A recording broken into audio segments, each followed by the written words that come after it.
Alright, thanks for watching and making it this far in the video. We're sitting in our Airbnb outside of Taos, drinking our second cup of coffee. We did the Wheeler Peak hike yesterday and thought we would share just a few tips and our experience. Longer hikes, I think a little more preparation, so we figured it would be a good chance to talk a little bit about that. So I'm going to just do a couple quick highlights here. I'm going to read just so I don't get the numbers wrong. It is 8.5 miles out and back. It's 2,961 feet of elevation gain. It's 4.1 miles from the Williams Lake trailhead to the top. It starts at about 10,200 feet, I think. So you're already at elevation when you start the hike. So it's just something to be aware of. Elevation at the peak is actually 13,161 feet. So it is the highest point in New Mexico, and that is a pretty good climb. So we got to the trailhead at about 8 a.m. We had a really good pace up until about 11,500 feet. That's when we really started to feel the altitude. Yeah, I think the trail started to get a lot steeper and more challenging. Yeah. So we got to the peak, I think around 11 a.m. and it was pretty crowded up there, but I think there's plenty of space to kind of spread out. So we were able to find a nice little spot. Yeah, found a nice spot, had some snacks, rested, took some photos. Had a chipmunk visit us a few times. Yeah. Try to get our pistachios. We didn't let him. Yeah, he was super cute though. Yeah. And then I think we started heading down. We only spent probably about 30 minutes up there. It can get a little windy up there. Something to be mindful of. It wasn't too bad when we were up there. The trek down.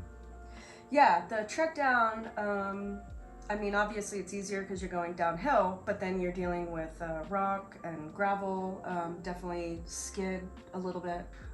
It was a little harder than we expected. It's obviously harder than these, but just something to be mindful of. Take your time, go slow. Definitely sidestep, really try to plant your feet. Make sure that you're, when you're coming around corners especially, just be very mindful of that, because it was a little more intense, and especially you've got a lot of people coming up and down, so you're constantly moving in and out of the way. So it's just something to be prepared for as you're going down. Take your time. Yeah.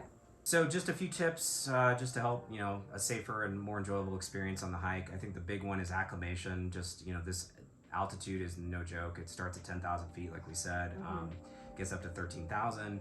So, I mean, if you're not from the area, if you're not used to elevation, if you're coming from sea level especially, or anywhere around sea level, give yourself some time to acclimate to elevation. Stay in and around Taos if you can, just to get your body used to the elevation before you do the hike. Make sure you start early. The parking lot does fill up really fast. It's a popular hike, and you also have people that are hiking just to the Williams Lake.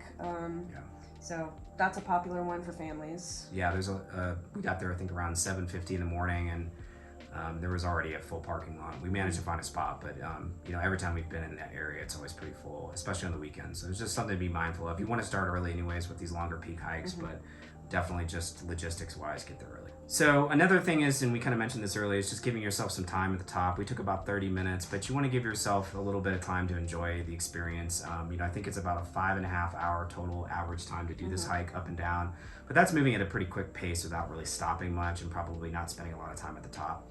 So just give yourself enough time by leaving early to make sure you can, you know, refuel at the top, take some photos, you know, take a nap if you want, whatever it is you enjoy doing. Just make sure you give yourself that time. Yeah, and make sure to bring snacks that you enjoy. Yeah, we have made that mistake on some long peak hikes where we sort of fueled up with things we thought we would need and didn't really think about the experience of eating those things, and you know, it does make a big difference. So this time I think we took some chocolate and some things that we knew would be quite enjoyable once you got to the top. Yeah, it's a nice reward. Yeah. And there was actually a chick napping up there. Yeah.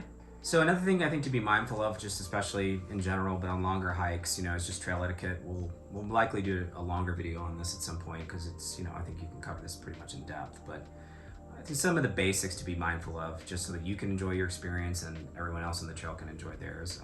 I think number one is just kind of the golden rule, you know, treat everybody else like you want to be treated. I think everybody has a better experience that way. The second part is just right of way. You know, technically the people going up or going uphill have the right of way on the trail. So as you're coming down, just something to be mindful of, step out of the way when you can to let other people pass that are coming up. They're obviously doing the harder part you just did. Another part of that is just you're coming up behind people. There are going to be spots where people are stopping and slowing down. So as you're coming up on somebody, if you want to pass, just politely let them know you're there. You know, say, hey, you know, excuse me, behind you, whatever version of that you want to use, but just letting them know politely that you're coming so that they're not surprised or startled. Obviously from a safety perspective, that's a big deal. We'll put a few of the links, resources and things that you can read more about, you know, stuff like trail etiquette in the description of the video, just some helpful links as well as some of the information on the hike itself. Yeah. All right, thanks for watching. Be sure to subscribe, and if you have any other questions, leave those in the comments and we will be sure to get those answered for you. Thank you. All right, bye.